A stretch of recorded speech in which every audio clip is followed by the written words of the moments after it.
Hey guys, and welcome to this video. So this video is live chat number 3, and it is going to be on how to deal with grief and loss. So basically I have a bunch of topics that I was going to go over with you, and I also found an amazing website which I will have linked in the description box, which is where I got a lot of this information. So you guys should really check that out if you're dealing with grief and loss. But basically, before I get into it, I just want to say that obviously I'm not a healthcare professional, I'm not a psychologist or anything. These tips and these things are basically my opinions and things that have helped me get through grief and loss. So as we know, there's different types of losses. There's losing jobs, losing your career, there's losing spouses, there's death and heartache and breakups and just all kinds of different losses. So my dad died when I was 10 and my mom died 2 years ago. We just had her 2-year passing mark. She died January 5th, 2 years ago. So those two losses have been really huge in my life. With my dad's loss, it was kind of different because he had a stroke and it was something that happened when he was away from us, and it was super sudden. And with my mom's death, it was kind of different. Although it was sudden that she was diagnosed with cancer, she had 4 weeks. So she was diagnosed and then 4 weeks later she passed. So we had some time to kind of understand what was going on and understand that we were going to lose her. So that is kind of different than it being sudden, where like it's a car wreck or something like that. So basically I've had tragedy both ways, and honestly there isn't a better way to have a loss or to lose somebody who's super close to you. One is not better than the other, definitely, but one did affect me differently. So when my dad died, I was very young, I was 10, and it changed me a lot because I grew up without having my dad around. I'm 24 now, so it's been about 15 years because I'm going to be turning 25 this year. And so it was hard growing up without him. But honestly, the loss of my mom was truly way more tragic to me, way more heartbreaking to me than my dad's loss. And I had more time with my mom, and that was great, but it also made it so her death was harder too. So one of the things that my husband would always tell me right after my mom died, and I know he meant well by saying it, but he said, in time you'll get over this.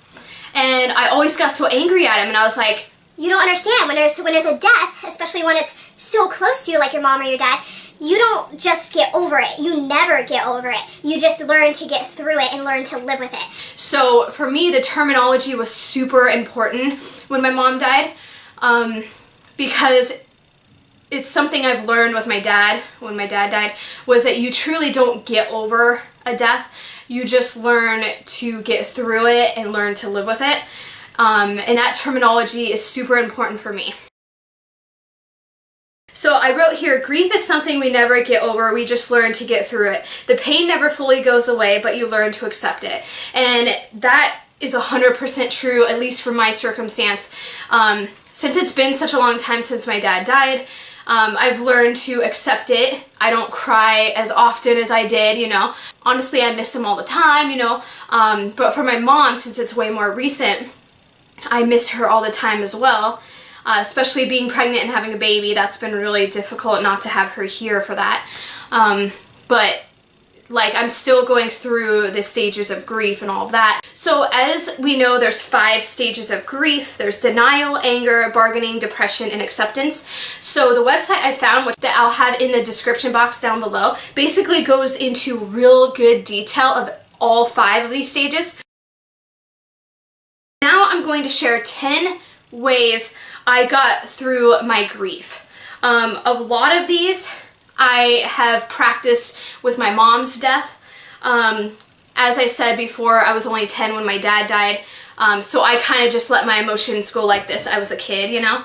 But basically these are 10 tips and ways that I got through my grief. Number one is I took things one day at a time. I remember right after my mom died, we were driving home from the hospital, and it was very, very sad to just leave her there and understand that she wasn't there anymore. And so on the way home, I was just sitting there in shock, in denial, just sitting there.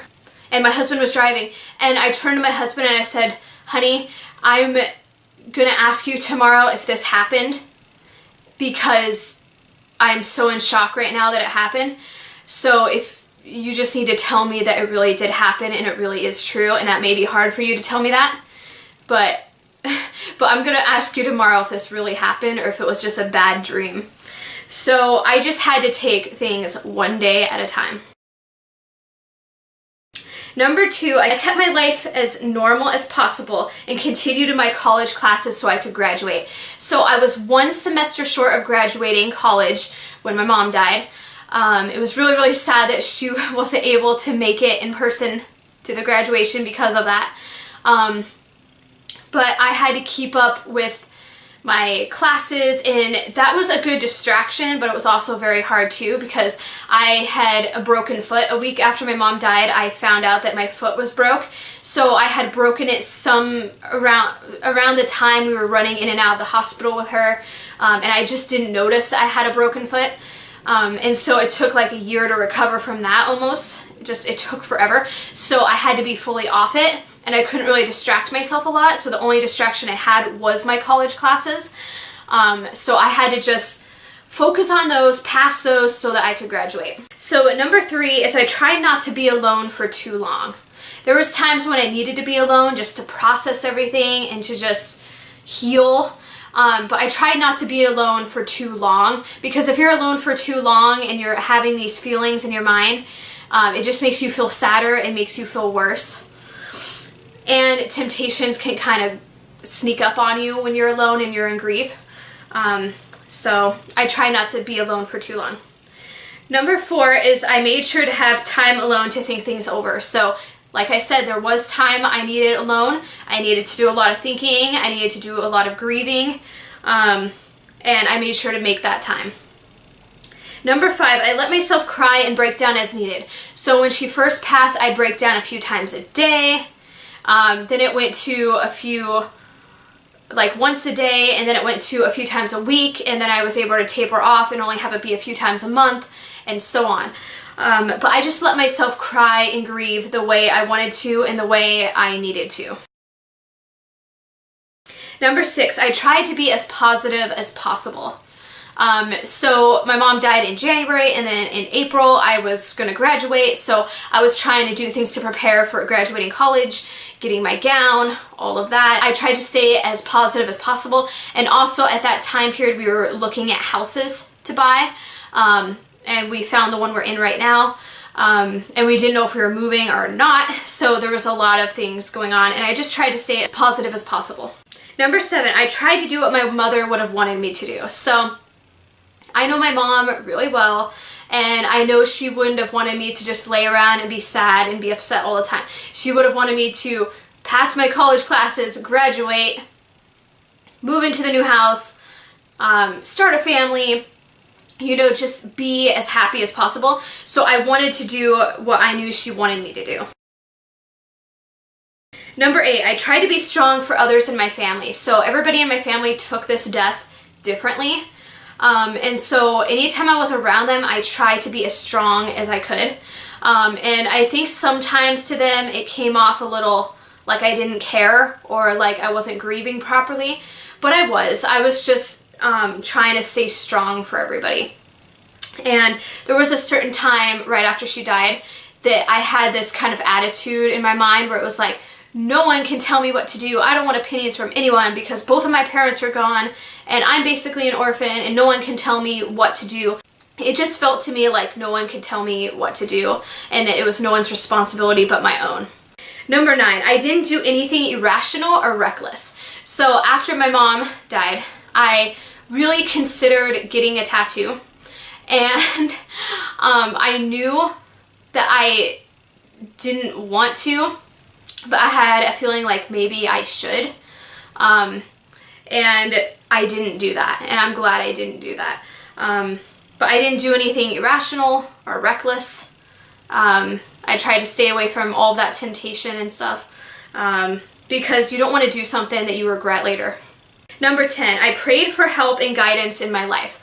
So I continued going to church. I remember the first Sunday after my mom died, I just sat in church like a zombie, and everybody had known my mom had just died, and I was just kind of sitting there. And it was very, very difficult, and I just cried a lot during church, and I didn't back away from church or not go. I instead embraced it, and I prayed a lot for guidance and help and strength and all of that. So I wrote down the main point of this life chat. The main point of this video is that loss is something we must deal with throughout our lives, but we can get through it. We never fully get over the pain and loss of our loved one, etc. We learn to cope with it and learn to keep our heads up. Every day gets easier with time, and all wounds are healed. So basically, that is the main point of this video. If you guys have had a loss, or if you guys are grieving, let me know down below. Tell me your thoughts. I have lost both of my parents, and I'm 24. So I understand loss, believe me. And I understand that loss can be in many different forms, and you can grieve in many different ways. So I just want to say that, like, however you're grieving and however you're feeling at this moment as you're grieving, just know that you need to grieve in your own way, and that's totally okay. So I know today's topic was a little bit more emotional and deep than some of the other life chats, so I'll make sure to keep life chats being more happy and upbeat. But if there's a life chat topic that you want me to cover, let me know down below. So far I've covered grief and loss, I've covered love and relationships, and I covered pregnancy body shaming. If there's something else that you want me to cover, let me know down below. But I really hope this will help you guys if you're grieving or you're going through a loss or going through pain. Please know you have my sympathy, and that if you need help or anything, you can always reach out to a friend or a family member or somebody you work with or somebody you go to school with. Reach out if you need help, and just know that however you grieve is totally normal. So I will see you in the next video soon. Bye!